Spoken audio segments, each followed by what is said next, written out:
MK Party is fighting a losing battle against Legislature Speaker Boyce, says legal expert.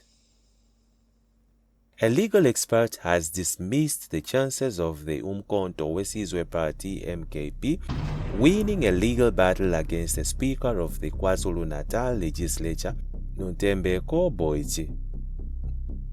Legal expert Mpumelelo Zikalala of Zikalala Attorneys said, "If I were advising the MKP, I would tell them to drop the case and move on with serving the people who voted for it." This was after the MKP threatened to lodge a fresh legal bid against Boyce, accusing her of bending the rules in favor of the Government of Provincial Unity GPU grouping, which involves her party, the ANC and the IFP, DA and NFP. The animosity stemmed from the legislature sitting on Tuesday, where the 37 MKP members of the provincial legislature MPL staged a walkout in protest against Boyce's handling of the sitting to elect new chairpersons of committees. Zikalala said the MKP's chances of winning a legal battle if it took the matter of the alleged contravening of the legislature rules to court were slim. If the matter goes to court, the Speaker would turn around and say there is a rules committee that deals with the setting up of the rules of certain sittings, and she would just say she was the enforcer of the rules, said Zikalala. Following the MKP's walkout, the GPU coalition bloc took all these 20 committee chairperson positions that were up for grabs and sidelined the MKP despite it being in the majority in the legislature with 80 members. The ANC got 8, the IFP 7 and the DA 5 chairperson positions.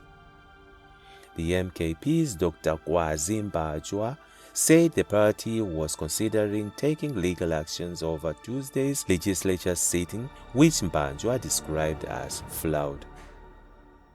Pan-Africanist organizations Jabenguni entered the fray and launched a jab at Boyce and Nerusha Naidu, the secretary of the legislature. On Thursday, the organization instructed its information sourcing unit ISU to launch a comprehensive investigation to uncover any information that implicated Boyce and Naidu, their families and close associates. ISU has been instructed to pay specific attention to their sources of income, their private relations and their lifestyles, said Jabenguni Council Leader Mpumelelo Mfeka. A full report was expected in the next 2 weeks, said Mfeka, who is also an MKP MPL. In an interview with the Daily News, Mfeka said the information they would uncover during the investigation will be sent to the crime-busting agencies. We will leave no stone unturned in our quest for justice stemming from what has been happening in the provincial legislature. As Jabenguni will make sure that the investigation uncovers incriminating information. The legislature spokesperson, Nomusa Pungula, dismissed claims that the rules were flouted during the sitting. It is incorrect that the Speaker flouted the process during the Tuesday sitting. The Honorable did provide reasons as to why there were delays in the establishment of the committees during the tabling of the Speaker's report. On the claims made by Jabenguni, she said, "I will seek counsel with our legal division, which is the legislature, and the Speaker and the Secretary, which is Naidu." Political analyst Professor Sipho Sepe said the MKP has a right to legally fight any perceived injustice against it. Meanwhile, the MKP has reappointed Arthur Zwane as its Secretary General just a week after announcing his replacement, Dr. Sfiso Maseko, who has been redeployed to the party's Human Resources Division. In the meantime, Zwane returns as MKP Secretary General after Zuma rejects resignation request. uMkhonto weSizwe Party MKP leader Jacob Zuma has rejected the resignation of Secretary General Arthur Zwane from the party. Zwane submitted his resignation last week, July 1st, citing excessive workload from his duties within the MKP and a desire to focus on his private duties. In a statement released to the media, MKP spokesperson Ndlela announced that Zuma had met with Zwane and decided not to accept his resignation letter and ordered him back to work with immediate effect. Given the turbulent times our country is experiencing under the current coalition, and with all South Africans looking at the MK party for leadership, maintaining strong capacity, unity and continuity with our ranks is more important than ever, the party said.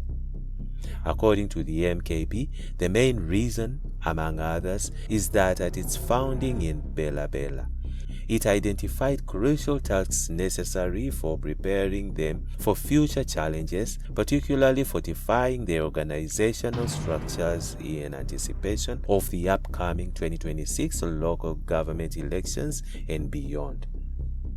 Furthermore, Ndlela said the MKP looked forward to Zwane and his collective's continued contributions to building a strong, vibrant and resilient party.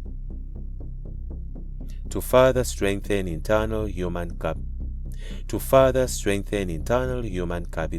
Ndlela said Sfiso Maseko, who replaced Zwane, will be transferred to the Human Resources Department to enhance the operations of the organization in establishing structures of offices throughout the country. We call on all leaders, members, and structures of the MKP party and all South Africans to continue rallying behind MKP as we build a strong and resilient organization, capable of protecting and enhancing the gains made thus far, which the DA-ANC coalition is working hard to reverse. Unlike any other official opposition party since 1994, we must, on behalf of the poor and downtrodden, ensure this unholy and anti-black DA-ANC coalition is held accountable for its aim to reverse the gains made thus far and its failures to address rampant unemployment, poverty, homelessness, and landlessness, which continues to negatively affect the black people of this country, Ndlela said. Meanwhile, DA and IFP set to take charge of service delivery. The IFP and the DA in eThekwini municipality are set to take control of service delivery.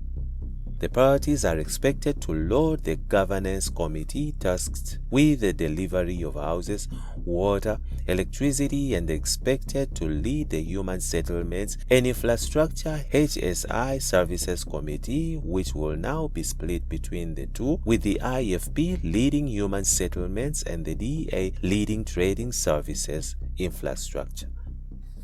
This decision is expected to be ratified by the Executive Committee (EXCO) on Tuesday. The Mercury understands this is part of the deal struck between the two parties that guaranteed the election of the ANC designated Cyril Xaba as the new city mayor on Wednesday.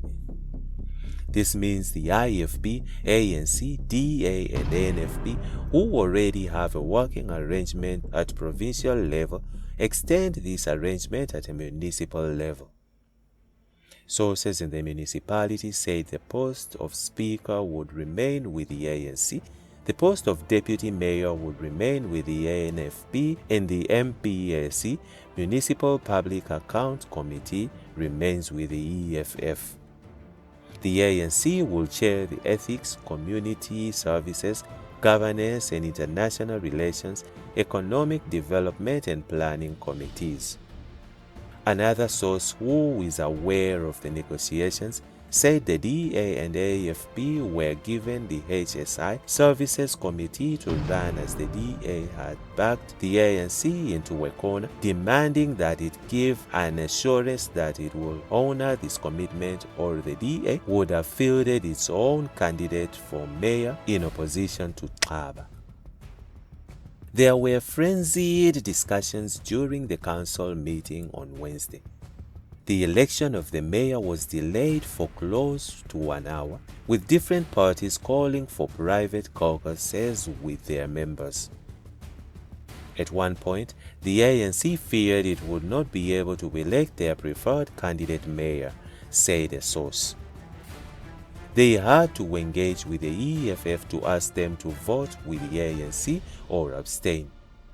The IFP had not changed its stance on voting with us, the ANC, but we needed to be sure that we had high votes because anything could have happened if it went to a secret ballot, said the official.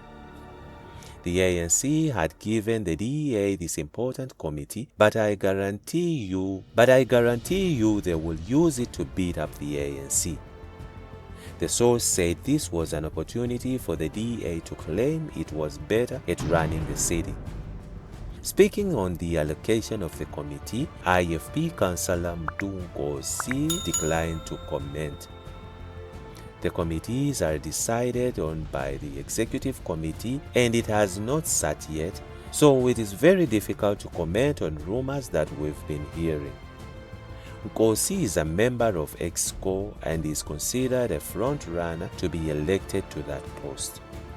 Nkosi, in previous engagements with the Mercury, raised concerns about the delays in the building of houses. The DA's caucus leader, Mtetwa, is considered the front-runner to be appointed as chairperson of the Trading Services Committee. Mtetwa declined to comment, saying that all discussions on this matter were handled by the provincial office. The ANC did not respond to requests for comment on Thursday.